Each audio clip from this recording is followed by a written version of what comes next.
You're listening to an AppleViz podcast. Hello and welcome. My name is Thomas Domville, also known as Anonymous. In this cast, I'm going to show you some of the new features you can find what's new in iOS 17 for accessibility users. This may vary in range of those with voiceover, low vision, or other terms of disability that might find of interest for you in iOS 17. So let's start here and see what is new in iOS 17.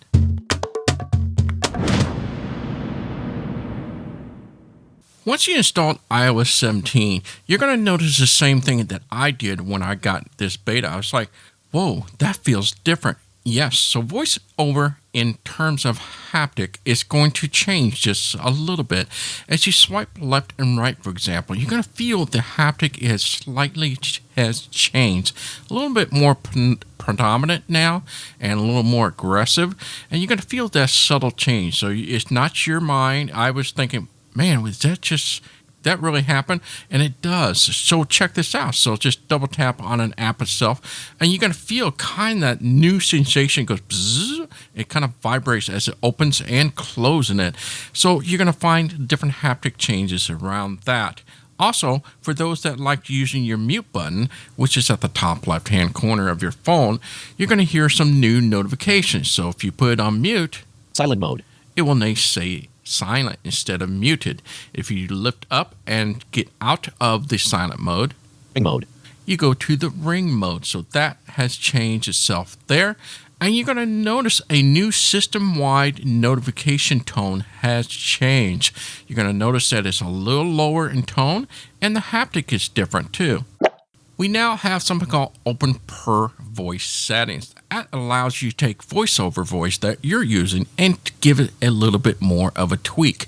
Before, we were able to adjust some of the things you can do with the voice, like the pitch and etc. Well, now you'll be able to take that just a step further. So if there's something about the voice you don't like we'll tweak it. So that's going to be found under accessibility, under VoiceOver, and down to speech, and then go to the voice that you have on. And in this example, here's Alex. Selected, Alex. Swipe up or down to select a custom action, then double tap to activate. Now, if you swipe up, Open Per Voice settings. You now have Open Per Voice settings. What does this look like? Let's give you just kind of a teaser what it sounds like and what it looks like. Pitch range, 100.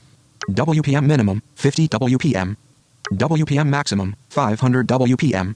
So in this case, you're able to change the pitch, the minimum words per minute, and maximum words per minute. Let's take a look at Eloquence Read, for example, where you're going to find a lot more options to play with. Grid multiplier, 100. Head size, 50. Pitch base, 65 Hz. Pitch range, 30.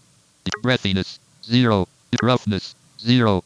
Higher sample rate. Switch button, on. And I have selected on, and you can turn off higher sample rate. Phrase prediction, switch button, off. Abbreviation dictionary, switch button, on.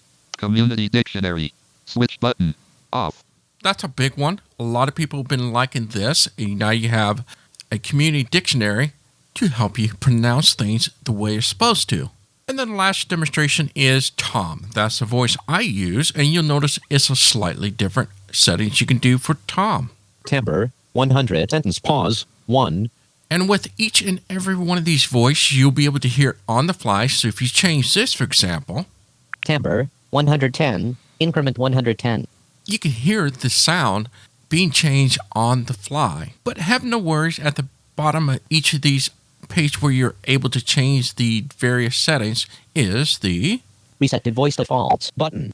It's the option to reset it. So double tap that. Reset to voice timbre, 100, decrement 100. And we're back to the original voice. Now, for those with LiDAR capable phones, which is your Pro phones, you're now going to be able to take advantage of two new features within the magnifier detection mode area. That first one is called text detection. Text detection off button. We enable this. Hover over something that you wanted to read to you in text and will suddenly appear. So let's hear an example of this. Online check-in complete. Name, Thomas Domville. Stateroom access will be available at 1:30 p.m. for all guests, including VIP Diamond and Platinum. Important information, comma, please adhere to your terminal arrival appointment window to minimize your time in line, comma, all guests must be on board for final boarding time or they will not be permitted to sail. Identification requirements, comma, you must print your boarding pass and present a government-issued picture ID, applicable to all guests 16 years and older, comma, additionally, citizenship documents. This allows you to read something quickly on the fly. That was an example of a piece of mail that I have for my upcoming cruise. Let's just say I have a product here. You can do the same thing. Just hover right above the item that you wanted to scan, and here, speak to you. 17 grams, protein, per serving, slow simmered, beef, tips, and gravy, made from beef shoulder tips, premium beef. So this is a quick way to be able to read something on the fly. And the other new feature for LiDAR user out there, within the same app itself on the magnifier on the detection mode, we also have something called point and speak. This allows you to point your finger towards an item that you wanted to read to you, such as a microwave display panel. So in this example, let me head into the kitchen, and then I'm going to point to something on the display panel that I cannot see, and point in the area where I think is a button, and it'll have it read to you.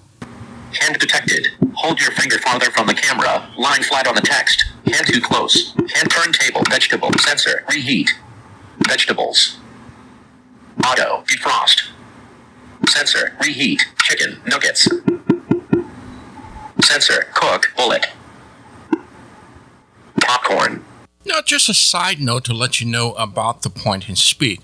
Now, I find this to be way more useful for those with low vision because you got to know exactly where you're pointing. And sometimes for those that are completely blind, like myself, as I point to items, it can be frustrating sometimes and it can be very slow and tedious process. But once you get the hang of it and you know where things are, then it's going to become a little easier to overcome. However, if it's something you're doing for the very first time and you're just kind of slowly looking for something, you're going to find it not so useful, but for low vision, I can see this being extremely useful. Braille display user has now something pretty cool. So we have always had the feature for voiceover users to do a screen curtain, and that allows to darken the screen itself so nobody can see what we're doing on the screen. Well, Braille display users now have something called sound curtain. Sound curtain, switch button, off, double tap to toggle setting. Which is now located under accessibility, under voiceover, down to Braille to sound curtain. That allows you to turn on and off sound curtain. Sound curtain ensures that your iPhone does not play sound from music or sound effects. When a Braille display is connected, emergency alerts will still play sounds. Which means very much that. So if you turn that option to on, and when you connect your Braille display to your iPhone, it will now silence the sound on the phone itself other than the notification it just gave you. So it gives you privacy as you can do very quietly and not have to worry about bothering people around you. So they are not going to hear the voiceover voice as you typically would have with voiceover on. Now we have sound curtain.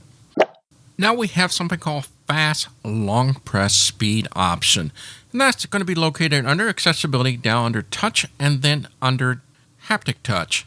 This allows you to speed up your long press response. So if you were to double tap and hold to do a long press, you'll notice there's kind of a time delay in there. Fast.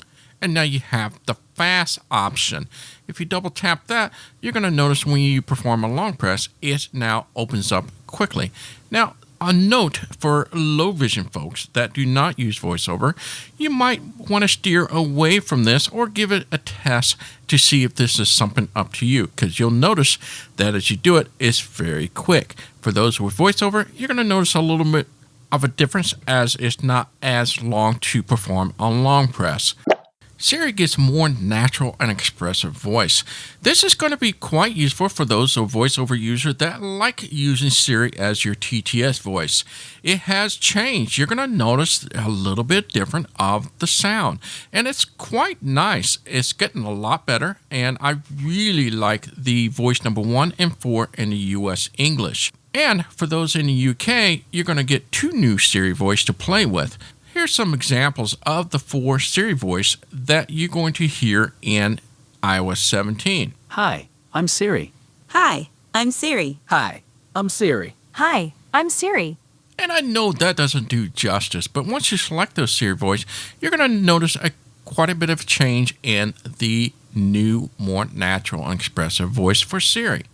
Now let's jump into the segments. We are going to talk about features that's not necessarily just for accessibility users only, but can be used by all, meaning that those with no voiceover can enjoy these features as well.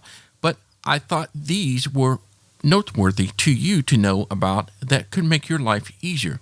So in this first example, this feature is called Listen to Page. So within Safari, if you have a page up and you want that page to be read to you. So here's an example of an article that I have.